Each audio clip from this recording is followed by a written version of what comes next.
Dewi Persik pasrah, 5 tahun sabar kini digugat cerai Angga, ya aku bisa gimana.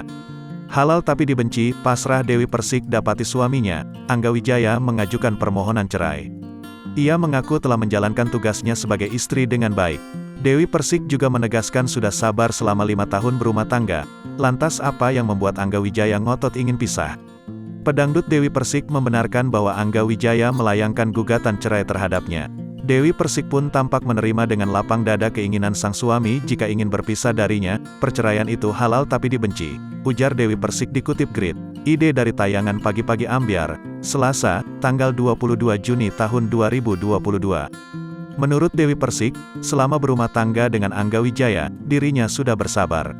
Saya 5 tahun sudah sabar dalam rumah tangga, tegas Dewi Persik. Pedangdut yang akrab disapa DP itu pun hanya mengharap yang terbaik untuk rumah tangganya dengan Angga Wijaya. Sekarang berharap diberi yang terbaik, katanya. Kalau aku digugat ya terima ya, aku bisa gimana, katanya.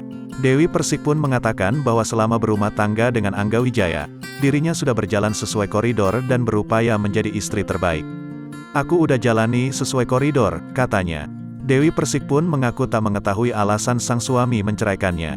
Aku nggak tahu, aku selama ini merasa sudah melakukan yang terbaik sebagai istri, jalani sesuai syariat agama aku, tutup Dewi Persik.